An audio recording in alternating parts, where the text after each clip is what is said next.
Sir video नहीं दिख रहा आपका। ऑन कर रहे हैं।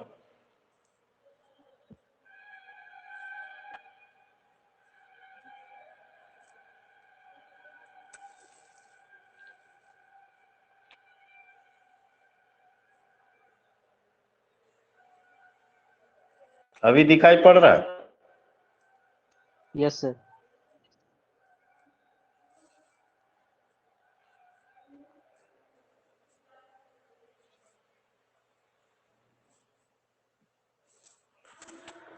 आज हम लोग स्टार्ट करेंगे स्टेबिलिटी ऑफ स्लॉप। पहले जनरल इंट्रोडक्शन हम लोग देखेंगे कि व्हाट इज स्टेबिलिटी, क्या होता है। स्टेबिलिटी तो हम लोग पढ़े हैं, अब स्टेबिलिटी का स्लॉप, स्लॉप हम लोग कहाँ देते हैं। तो मैंने earth embankment are commonly required for railway, roadway, earthway, leaves and river training work.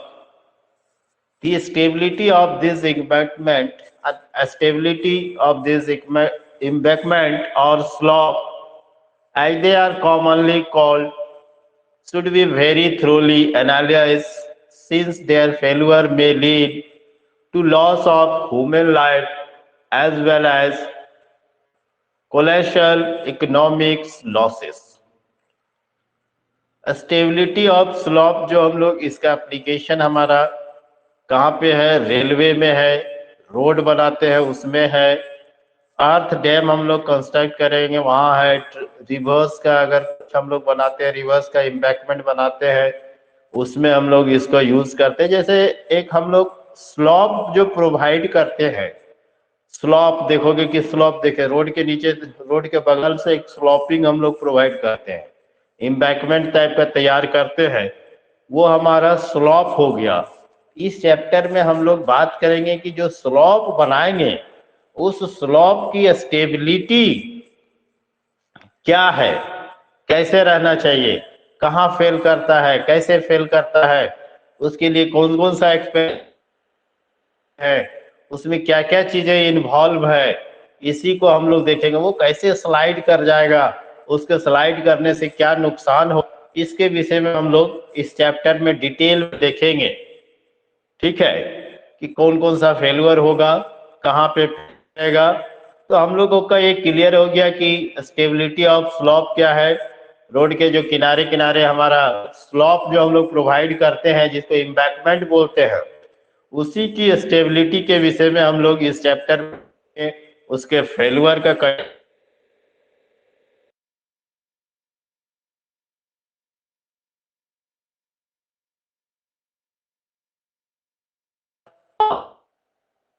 located beneath of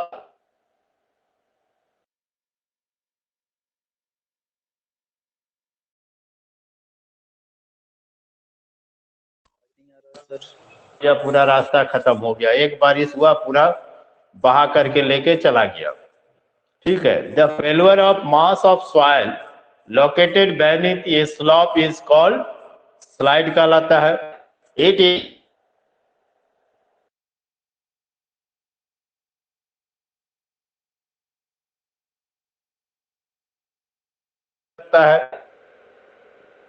soil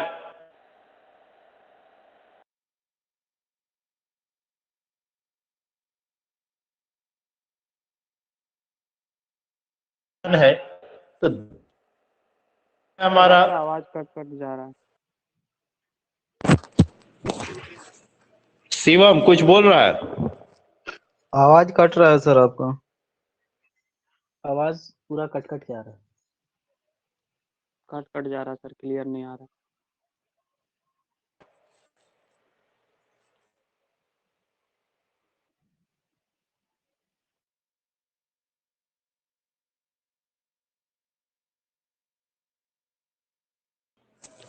Shivam कुछ बोल रहा है? हाँ सर बोल रहे सर, थे, आपका आवाज आवाज क्लियर नहीं कट आ रहा रहा है था। सर, कट कट के आ रहा है। अच्छा,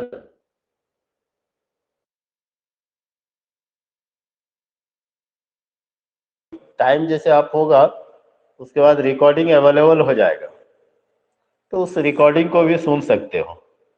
उसमें तुमको क्लियर सुनाई देगा। हो सकता है तुम्हारा नेटवर्क बीच बीच में किसी का छूट जाता होगा, इसीलिए उसको सुनाई नहीं देगा।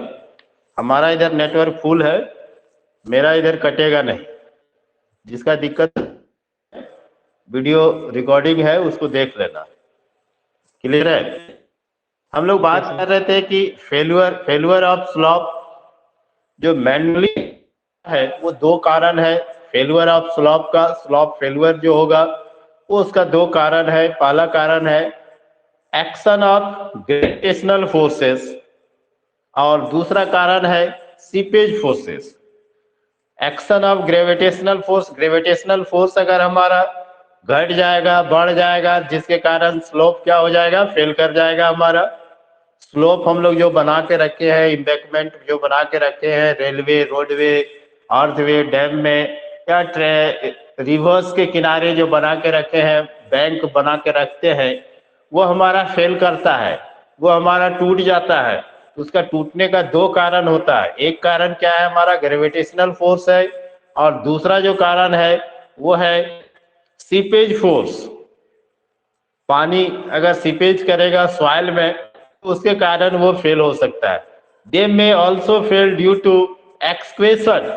और भी दूसरा कारण है कि अगर उसके नीचे हम लोग एक्सक्वेशन कर देंगे, उसके अंदर से कटिंग कर देंगे, उसका पैर के नीचे से कटिंग कर देंगे, फुट कटिंग कर देंगे, तो क्या हो जाएगा, हमारा एक्सक्वेशन, ये स्लॉप हमारा जो है फेल हो जाएगा।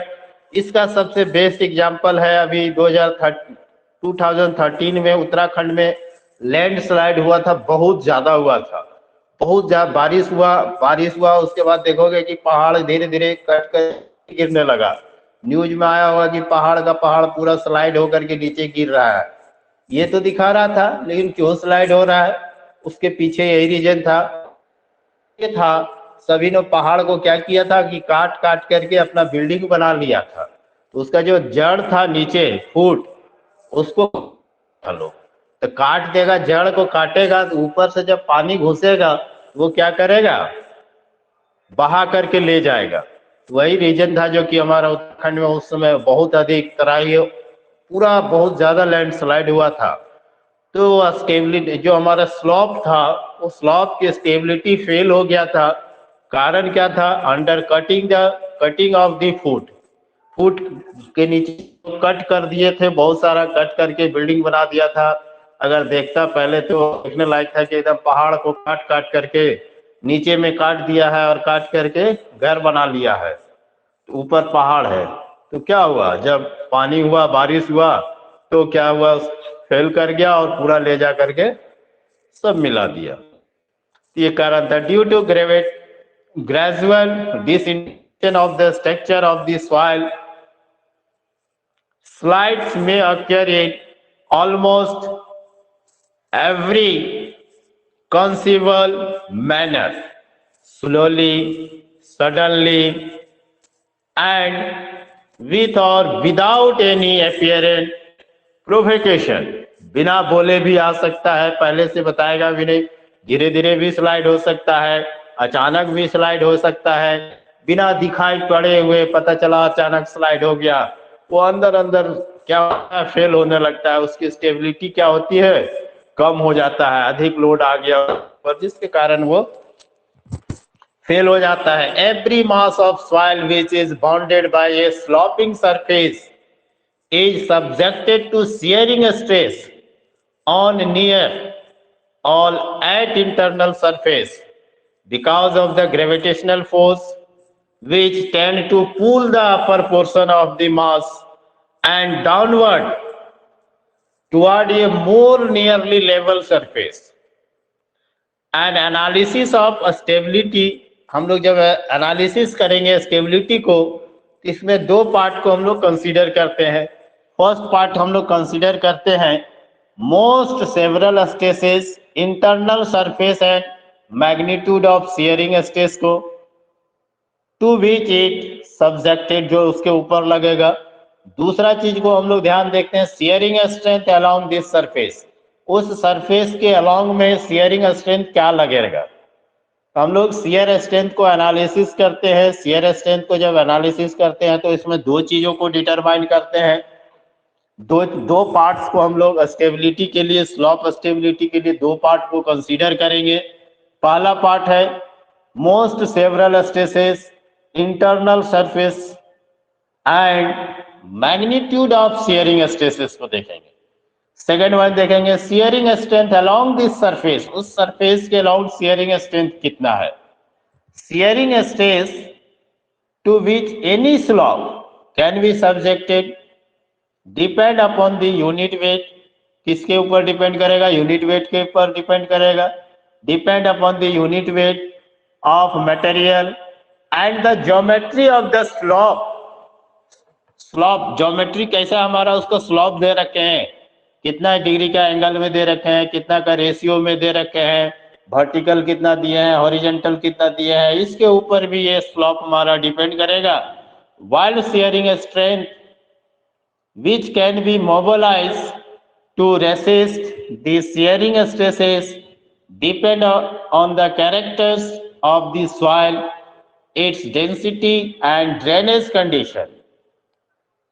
ड्रेनेज कंडीशन और उसकी डेंसिटी बहुत ही इंपॉर्टेंट रहता है। ये सब ऑलरेडी हम लोग पढ़ चुके हैं, डेंसिटी देखे हैं कॉम्पैक्शन चैप्टर में। ड्रेनेज कंडीशन हम लोग देखे शियर स्ट्रेंथ में। शियर स्ट्रेंथ में हम लोग ड्रेनेज का कंडीशन का टेस्ट करते हैं। ड्रेनेज कंडीशन के लिए कौन सा टेस्ट करते हैं, ट्राइएक्सियल टेस्ट करते हैं, उसका भी हम लोग इसमें यूज करेंगे। स्लॉप में भी टू टाइप, स्लॉप जनरली दो तरह का होता है। एक स्लॉप होता है इन्फिनिटी और दूसरा होता है फिनिटी स्लॉप। स्लॉप दो तरह का होता है, एक स्लॉप होता है फिनिटी स्लॉप, इन्फिनिटी स्लॉप, और दूसरा फिनिट स्लॉप होता है। दोनों चीजों को हम लोग समझ लेंगे कि इन्फिनिटी स्लॉप क्या है। If slope represented the boundary surface of a semi-infinity soil mass and the soil for all identical depth below the surface are constant, constant रहेगा, it is called infinity slope।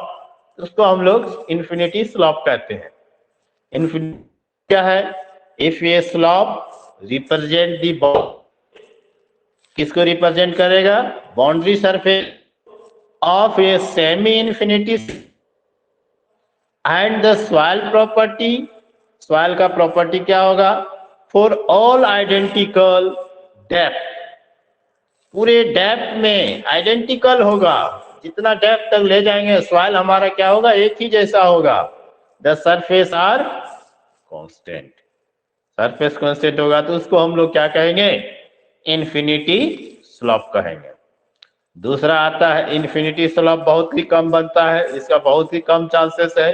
Infinity slope बनाना इतना संभव नहीं है क्योंकि हर एक layer में identical soil देना संभव नहीं हो पाता है। जहां भी हम लोग कट करते हैं, कहीं से बोरो एरिया से सॉइल को कट करेंगे तो कोई जरूरी नहीं है कि वो हमारा पूरा all soil are same property identical, that is not possible.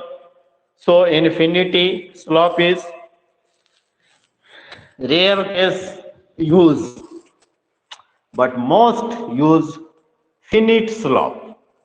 Then understood what is the finite slope? Slope extending to infinity do not exist in nature। ठीक है, if the slope is of limited extent is called finite soil, finite slope कहलाएगा। slope extending to infinity do not exist in nature। Example हमारा है, कौन सा example है, अर्थ dam है, embankment है, कटिंग करते हैं, सब फिनिट स्लॉप का एग्जाम्पल है। ये था हमारा इंट्रोडक्शन स्टेबिलिटी ऑफ स्लॉप का। इसमें इस इंट्रोडक्शन में हम लोगों ने क्या क्या चीजें देखा कि स्टेबिलिटी ऑफ स्लॉप क्या है, किसको कहते हैं, कहाँ यूज होता है, किधर दिखाई पड़ेगा, स्लाइड क्या होता है, स्लाइड क्यों होता है, इसका कारण क्या है फेलुअर का, हमारा स्लॉप हमारा फेल क्यों करता है। स्लॉप फेल करने का दो कारण है, एक है हमारा ग्रेविटेशनल फोर्स और दूसरा है सीपेज फोर्स। दो कारण है जिसके कारण हमारा स्लोप क्या होता है, फेल होता है। Failure of slope are two causes, first is gravitational force and second is seepage force. ठीक है, ये देखें, इस ने देखा कि शियर का क्या condition, sloping surface subjected to shearing strength near all the internal surface belong external force within 10 to pull the upper portion of the mass downward toward a more early level surface। इसके बाद देखें हम लोग stability of slope consisting of two parts. जब हम लोग analysis करेंगे stability of slope का, तो इसमें हम दो करते हैं। एक पार्ट है हमारा determination of most several stresses में क्या आएगा, internal surface magnitude of the shearing stresses to which it is subject. और दूसरा देखें हम लोग determination of shearing strength along this surface, उस सरफेस के चारों ओर। इसके बाद देखें कि स्लॉप हमारा दो तरीके का हो सकता है। स्लॉप दो तरीके का होता है, स्लॉप में be of two type, first is infinity slope, second is finite slope. दोनों को हम लोगों ने डिराइव किया। फिनिट स्लॉप क्या बताया, फिनिट स्लॉप में है if slope represented the boundary, finite में क्या रिप्रेजेंट करता है, boundary of semi infinity soil mass and soil property for all identical depth are depth below the surface are constant, एक जैसा रहेगा, उसको हम लोग इन्फिनिटी स्लॉप कहते हैं। और फिनिटी स्लॉप में का हमारा क्या है, finite slope if the slope of limited extended it is called a finite slope आएगा। Slope extended to infinity do not exist in nature. इसका एग्जाम्पल हमारा फिनिट स्लॉप का एग्जाम्पल दिया, अर्थ डैम एंड कट्स, ये सब हमारा example है। अब हम लोग नेक्स्ट टॉपिक की ओर चलेंगे। नेक्स्ट टॉपिक में है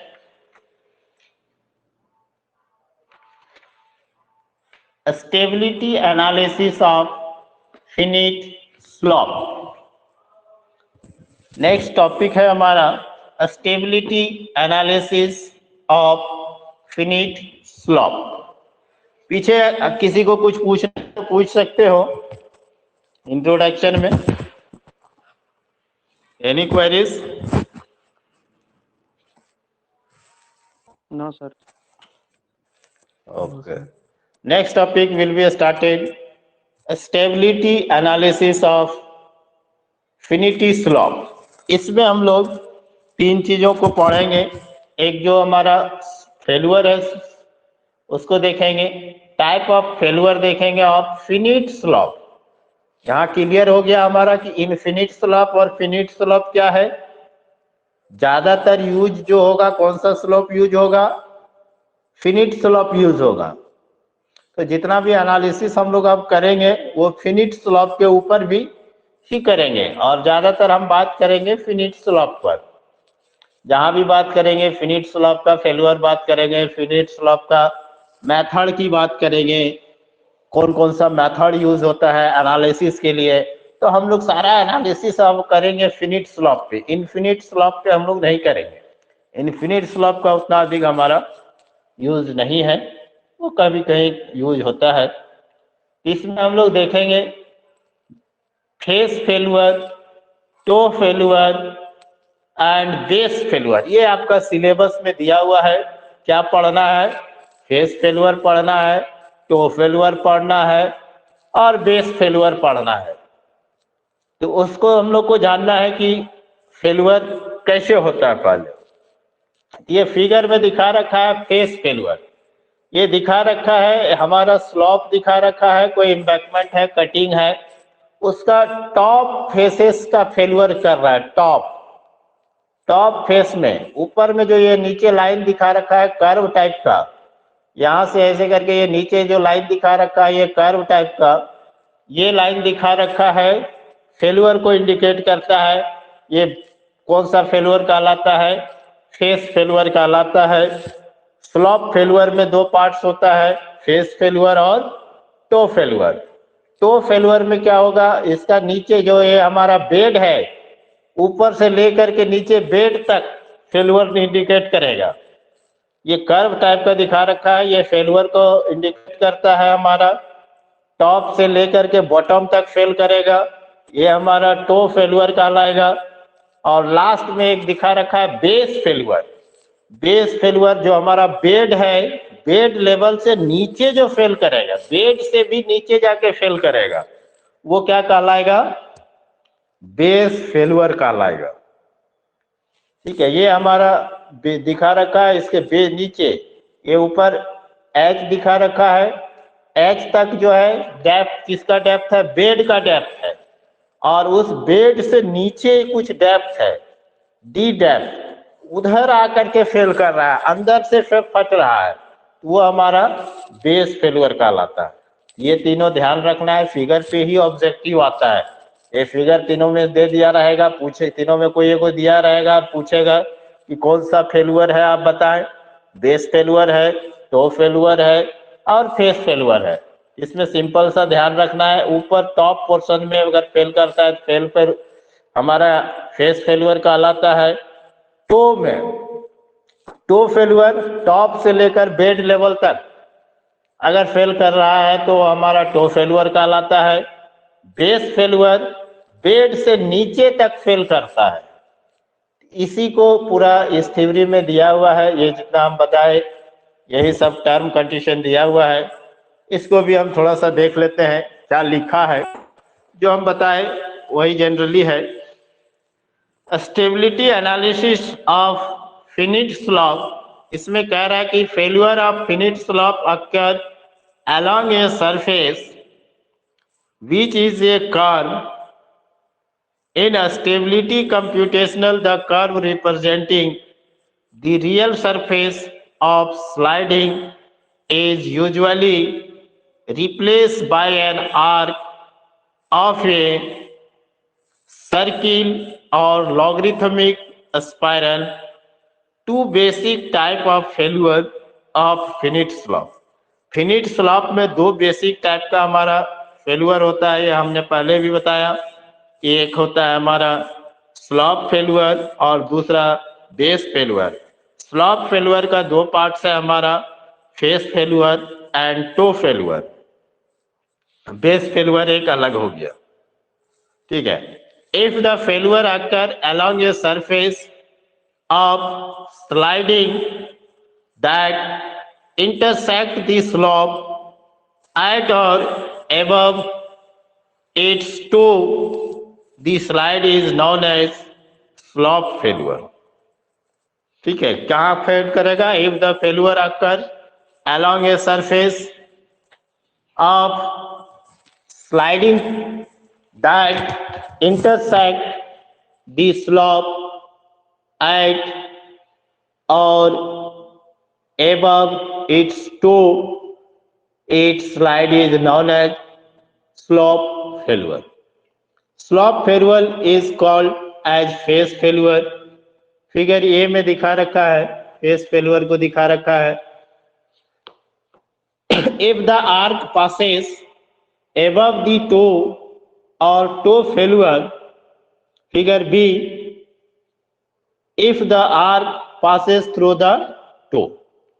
On the other hand, if the soil beneath the toe of the slope is weak, the failure occurs along a surface that passes at some distance below the toe of the slope.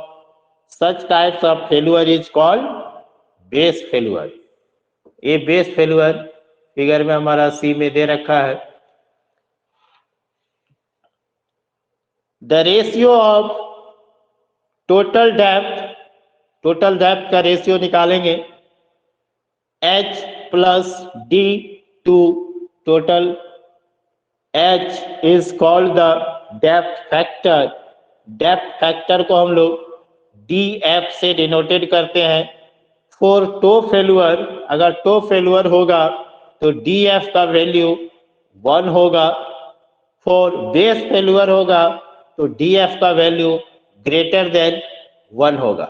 एक condition भी कभी कभी objective में दिया हुआ रहेगा कि if DF equal to and depth factor equal to 1, then which types of failure will be occur. अगर DF का वैल्यू 1 हो गया, डेप्थ फैक्टर का वैल्यू 1 हो गया, तो वो कौन सा फेलुअर कहलाता है? तो फेलुअर कहलाएगा.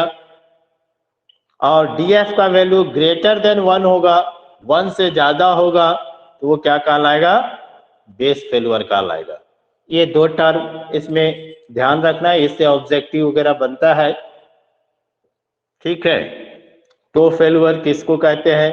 डेप्थ फैक्टर के ऊपर डिपेंड करेगा. डेप्थ फैक्टर DF अगर 1 हो रहा है तो टो फेलुअर कहलाएगा. अगर DF ग्रेटर देन 1 हो रहा है तो वो हमारा बेस फेलुअर कहलाता है. ये हमारा फेलुअर का था. Face failure, toe failure and base failure.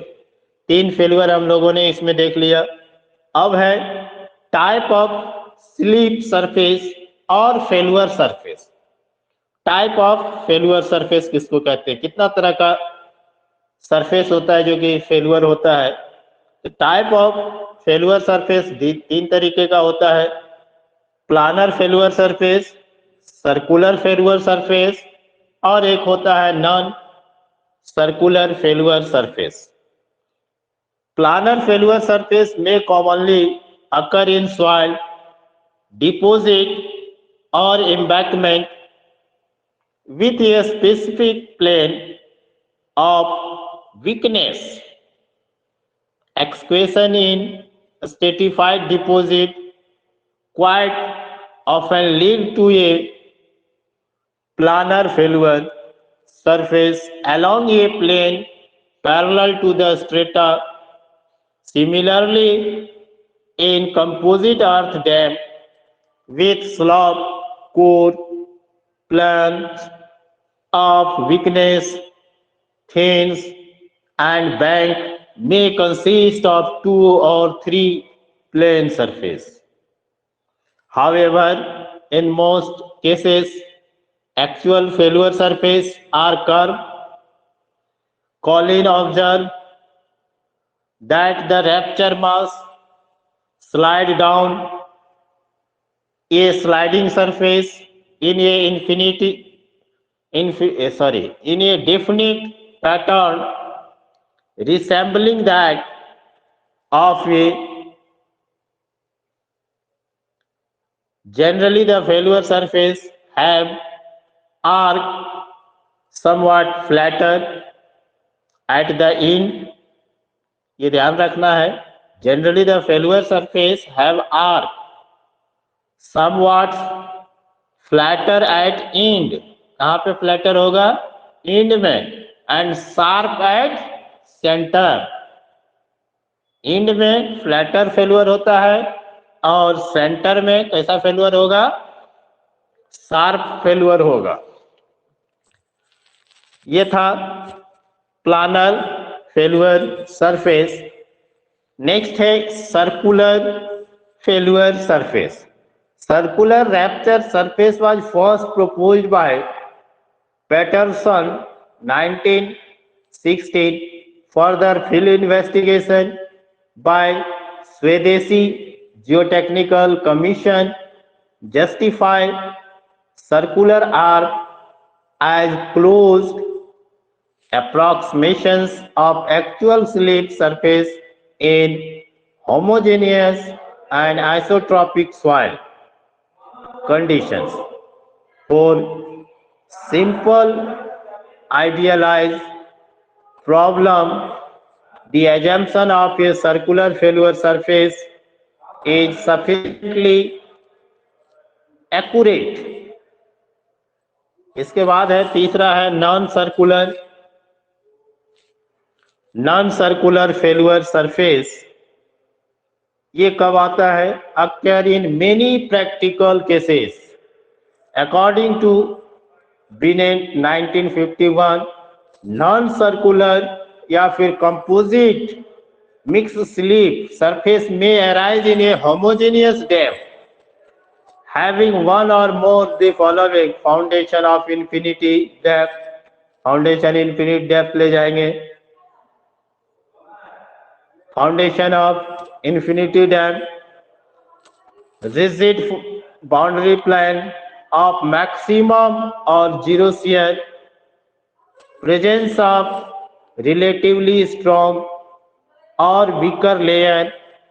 Similarly, according to Morgenstern and Price, conditions for which non-circular slip surface may occur in non-homogeneous earth dam may be occur presence of a soft layer in foundation, use of different type of soil or rock in dam section with varying strength and poor pressure conditions, use of drainage blanket to facilitate dissipation of poor pressure, इसका हम लोग use कर सकते हैं। ये था हमारा stability analysis of finite slope और टाइप ऑफ स्लिप फेल्यूर या फेल्यूर सरफेस कह सकते हैं। टाइप ऑफ फेल्यूर सरफेस अगर पूछा जाए तो तीन तरह का हमारा फेल्यूर सरफेस होता है: planar failure surface, circular failure surface, non circular failure surface. तीनों के विषय में हम लोग थोड़ा थोड़ा बताएंगे। प्लेनर फेल्यूर सरफेस क्या है, सर्कुलर फेल्यूर सरफेस क्या है, नॉन फेल्यूर सरफेस क्या है। ठीक है, नेक्स्ट दिन हम लोग डिस्कस करेंगे method of analysis. Method of analysis, इसमें हम लोग को मेथड यहाँ पे दिया है 4 है, इसमें से 2 पढ़ना है, स्वदेशी सर्किल मेथड और दूसरा है फ्रिक्शन सर्किल मेथड। ये 2 इसमें से हम लोग पढ़ेंगे। इसके बाद एक और है हमारा Taylor stability number and stability curve. ये हमारा 4 टॉपिक और बचेगा। 4 टॉपिक 4 दिन लगेगा, ये टॉपिक बड़ा बड़ा है। ठीक है, स्वदेशी सर्किल मेथड जो है ये थोड़ा सा डेरिवेशन टर्म है, इसको हम कोशिश करेंगे कि बोर्ड में समझाएंगे। जो ये सब मेथड है इसको हम कोशिश करेंगे बोर्ड में समझाएंगे। Thank you. और कोई क्वेश्चन है तो पूछ सकते हो।